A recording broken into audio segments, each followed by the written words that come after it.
वैष्णो देवी की यात्रा। पता है, ये सिर्फ पहाड़ों पर चढ़ना नहीं है। नहीं, ये तो आस्था की एक ऐसी चढ़ाई है जहां हर कदम एक प्रार्थना बन जाता है और मंजिल वो है माँ का दरबार। तो चलिए आज इस पवित्र सफर को और करीब से महसूस करते हैं। कभी सोचा है आखिर ऐसा क्या है इस पहाड़ में जो हर साल मतलब लाखों लोगों को अपनी ओर खींचता है?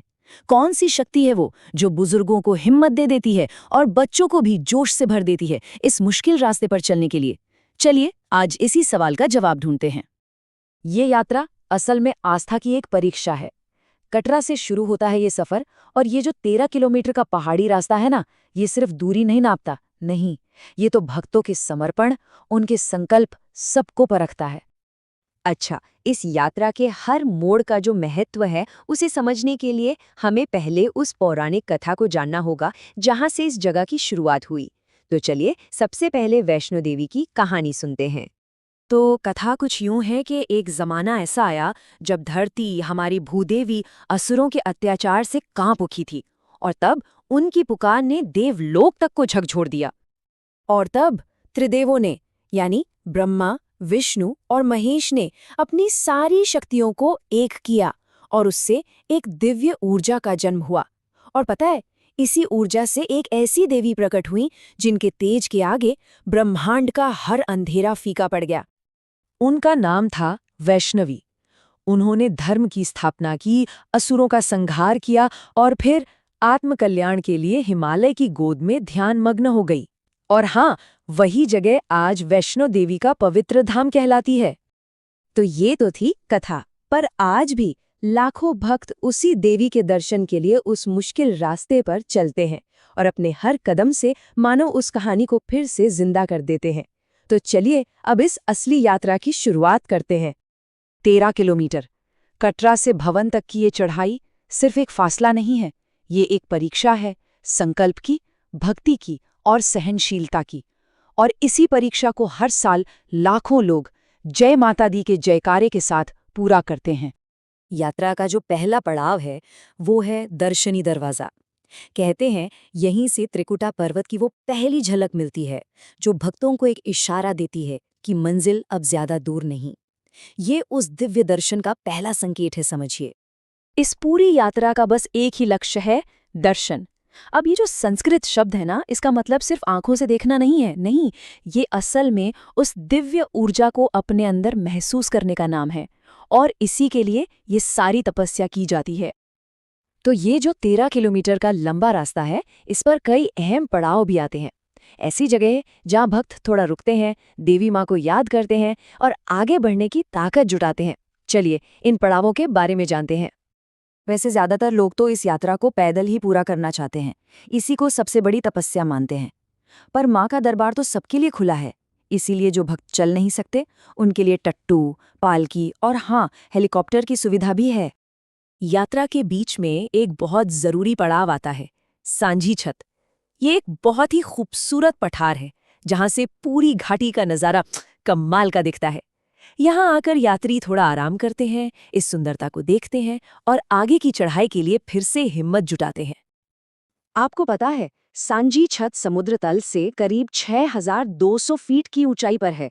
सोचिए, इतनी ऊंचाई पर हवा भी थोड़ी हल्की हो जाती है और चढ़ाई और मुश्किल। बस यहीं पर शरीर और मन दोनों की असली परीक्षा होती है। रास्ते में एक और पवित्र जगह आती है, अमृत कुंड। ऐसी मान्यता है कि यहाँ जो पानी बहता है, जिसे चरणामृत कहते हैं, वो सीधे देवी के चरणों से आता है। भक्त इसे पीकर खुद को धन्य मानते हैं। ये चरणामृत, ये सिर्फ पानी नहीं है, ये साक्षात आशीर्वाद है। माना जाता है कि इसकी बस कुछ बूंदें ही भक्त के मन को और उसके घर को, दोनों को शुद्ध करने की ताकत रखती हैं।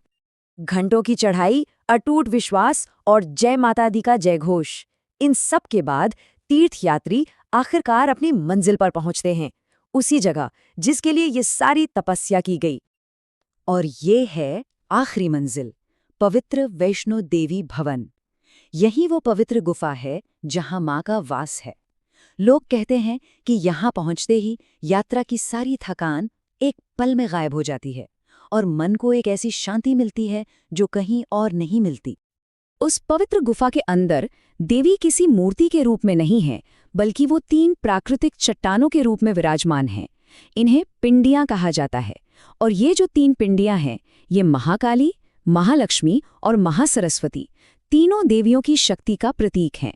दर्शन के बाद ना भक्तों को माँ के आशीर्वाद के तौर पर खास सिक्के दिए जाते हैं। इनको कहते हैं खजाना, और ये विश्वास है कि ये खजाना घर में सुख और समृद्धि लेकर आता है।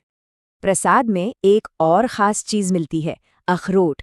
तीर्थयात्री इन्हें अपने साथ घर ले जाते हैं और उन लोगों में बांटते हैं जो यात्रा पर नहीं आ पाए। ये देवी के आशीर्वाद को सब तक पहुंचाने का एक बहुत ही सुंदर तरीका है ना?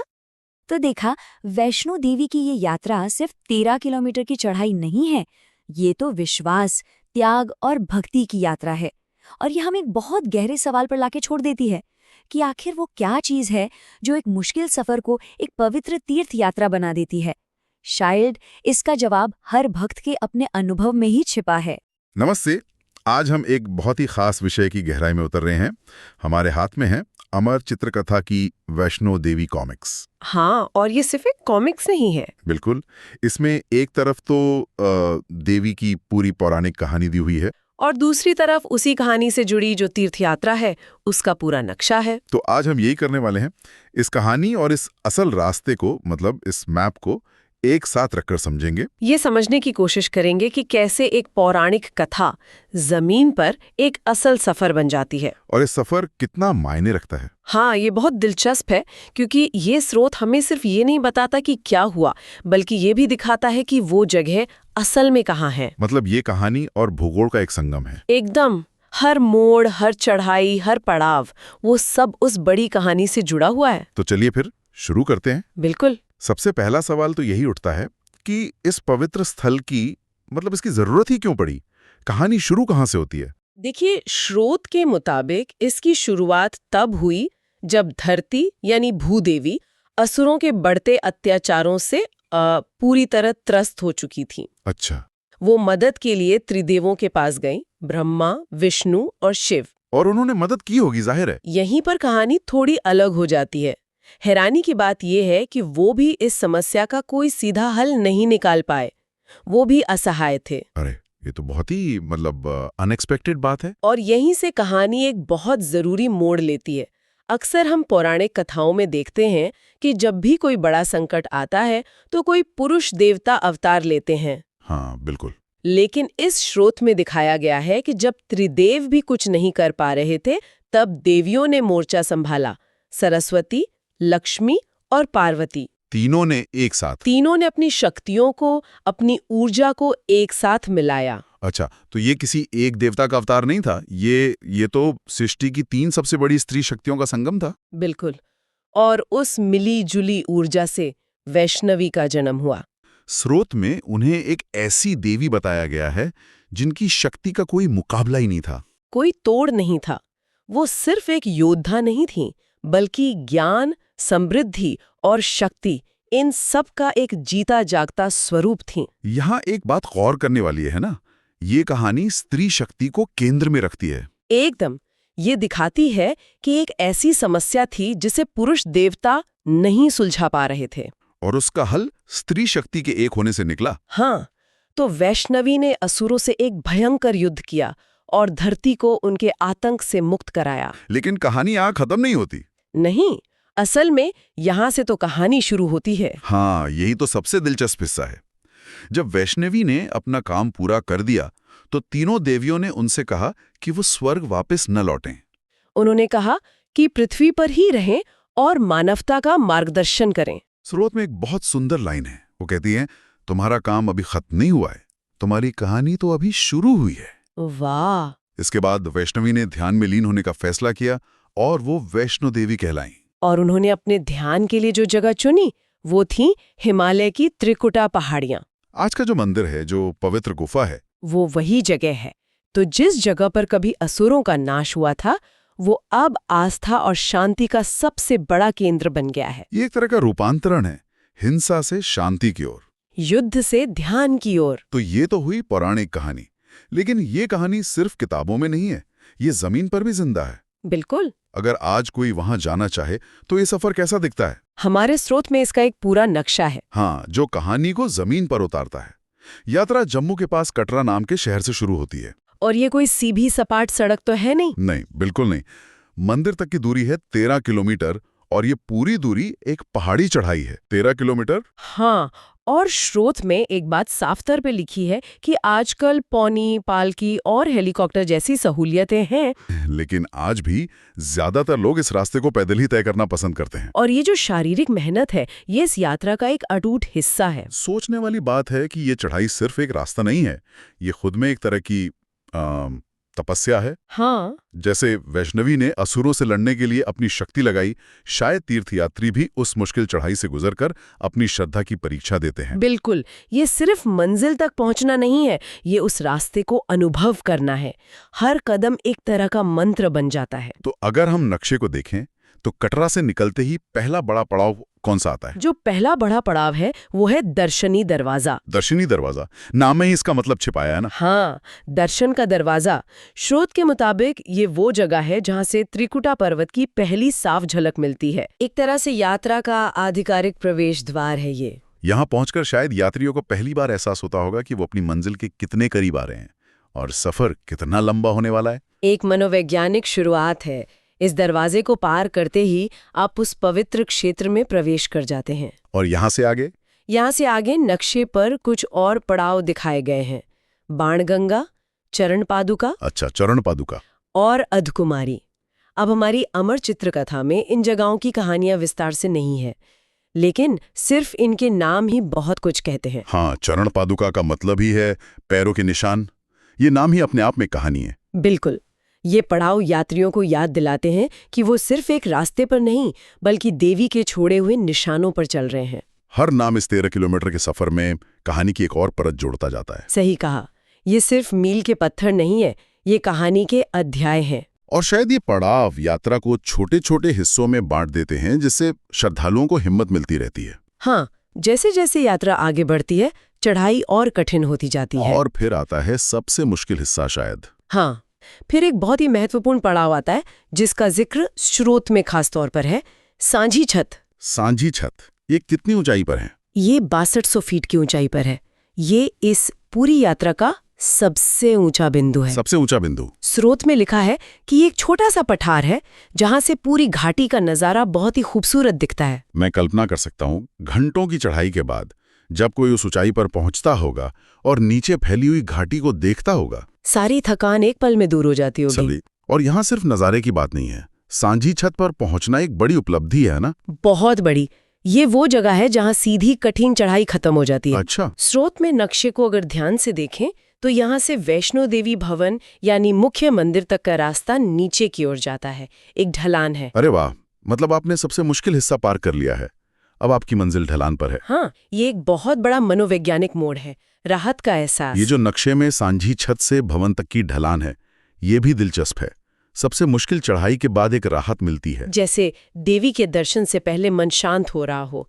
पहले तपस्या, फिर शांति और फिर दर्शन। लेकिन यात्रा यहाँ खत्म नहीं होती, जैसा आपने कहा। नहीं, नक्शा ये भी दिखाता है कि भवन के बाद भैरव मंदिर तक का रास्ता वापस ऊपर की ओर जाता है। तो एक और चढ़ाई? हाँ, शायद ये इस बात का प्रतीक है कि आध्यात्मिक यात्रा में एक मंजिल पाने के बाद भी आगे बढ़ते रहना होता है, रुकना नहीं होता। तो जब तीर्थयात्री भवन पहुंचते हैं, दर्शन से पहले भी कुछ होता है? हाँ, दर्शन से पहले एक और महत्वपूर्ण जगह आती है, अमृत कुंड।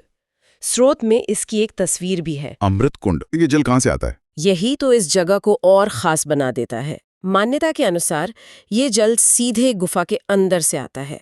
देवी के 3 पिंडी स्वरूपों के चरणों को धोते हुए बाहर आता है। पिंडी मतलब देवी का प्राकृतिक चट्टानी स्वरूप? हाँ, कोई मूर्ति नहीं। तो ये जल सीधे देवी के स्पर्श से पवित्र माना जाता है। भक्त दर्शन से पहले इस जल से खुद को शुद्ध करते हैं और इसे अपने साथ घर भी ले जाते हैं। मतलब ये बाहरी और भीतरी दोनों तरह की शुद्धि का प्रतीक है। एब्सोल्युटली। और फिर होते हैं देवी के दर्शन। उस अनुभव के बाद जब तीर्थयात्री वापस लौटते हैं तो वो अपने साथ एक बहुत ही अनोखा प्रसाद लेकर आते हैं। हाँ, स्रोत में इसका खास जिक्र है। ये कोई मिठाइयाँ खाने की चीज नहीं है। क्या है वो? तीर्थयात्रियों को खजाना नाम का एक सिक्का दिया जाता है। खजाना? हाँ, और ये सिर्फ एक यादगार निशानी नहीं है। उस सिक्के पर देवी के उन्हीं 3 पिंडियों की छवि बनी होती है जिनके दर्शन तीर्थयात्री ने अभी किए हैं। और इस सिक्के से एक मान्यता भी जुड़ी है। माना जाता है कि इसे घर में रखने से समृद्धि आती है। ये कितना दिलचस्प है ना? बहुत ज्यादा। एक तरफ तो आप पूरी तरह से आध्यात्मिक अनुभव के लिए जाते और हैं, फिर प्रसाद में आपको समृद्धि का प्रतीक मिलता है। ये शायद इस बात की तरफ इशारा है कि हमारी परंपरा में अध्यात्म और सांसारिक जीवन को अलग अलग नहीं देखा जाता। बिल्कुल। देवी का आशीर्वाद सिर्फ मन की शांति के लिए नहीं, बल्कि जीवन की खुशहाली और समृद्धि के लिए भी है। ये दोनों को एक साथ जोड़ता है। और प्रसाद का एक और हिस्सा भी है। हाँ, प्रसाद का दूसरा अहम हिस्सा है अखरोट। अखरोट, जो उस पहाड़ी इलाके की एक खास पैदावार भी है। लोग इसे अपने साथ ले जाते हैं और अपने परिवार, दोस्तों, पड़ोसियों में बांटते हैं, ताकि जो लोग यात्रा पर नहीं जा पाए उन तक भी यात्रा का पुण्य और देवी का आशीर्वाद पहुंच जाता है। ये साझा करने की भावना है, अपने समुदाय को उस अनुभव में शामिल करने की। बिल्कुल। प्रसाद सिर्फ एक वस्तु नहीं रह जाता, वो एक जरिया बन जाता है उस दिव्य अनुभव को दूसरों तक पहुंचाने का। तो अगर हम इस पूरी तस्वीर को एक साथ देखें, एक पौराणिक युद्ध से कहानी शुरू हुई जहां स्त्री शक्ति ने धरती को बचाया, फिर वो शक्ति ध्यान के लिए पहाड़ों में बस गई, और आज उस शक्ति से जुड़ने के लिए लोग 13 किलोमीटर की एक मुश्किल चढ़ाई करते हैं। हर पड़ाव, हर मोड़ उस कहानी को दोबारा सुनाता है। ये पौराणिक कथा को भूगोल से सीधे तौर पर जोड़ देता है, ये सिर्फ एक कहानी नहीं है जो किताबों में पढ़ी जाती है, बल्कि ये कहानी है जिसे पहाड़ों पर जिया जाता है, जिस पर चला जाता है। दर्शनी दरवाजे से सांझी छत तक की यात्रा सिर्फ शारीरिक नहीं है, ये उस कहानी का हिस्सा बनने की प्रक्रिया है। यहाँ पे तीर्थयात्री खुद कहानी का एक पात्र बन जाता है। एकदम सही। और ये मुझे वापस कहानी की उस शुरुआत में ले जाता है जहां देवियों ने वैष्णवी से कहा था कि उनकी कहानी तो अभी शुरू हुई है। हाँ, ये तीर्थयात्रा उसी कहानी का जीता जागता सबूत है जो हजारों सालों से चल रही है और आज भी जारी है। और ये एक कभी ना खत्म होने वाली कहानी है। कैसे? हर दिन हजारों लोग इस रास्ते पर चलते हैं और हर किसी के पास इस यात्रा को करने का अपना एक निजी कारण होता है, अपनी एक कहानी होती है। सही बात है। कोई मन्नत मांगने जाता है, कोई धन्यवाद देने, कोई सिर्फ अनुभव के लिए। तो एक बड़ी कहानी के अंदर लाखों छोटी छोटी कहानियां हर रोज लिखी जा रही हैं। ये सोचने पर मजबूर करता है। स्रोत हमें पौराणिक कहानी और यात्रा का रास्ता बताता है, लेकिन उन लाखों लोगों की अनकही कहानियों का क्या, जो इस रास्ते पर चलते हैं? सही। हर कदम के साथ, हर जय माता दी के नारे के साथ वो अपनी जिंदगी की कौन सी चढ़ाई चढ़ रहे होते हैं? ये एक बहुत गहरा सवाल है। शायद असली कहानी उस 13 किलोमीटर के रास्ते और उस पर चलने वाले हर इंसान के दिल के बीच के रिश्ते में छिपी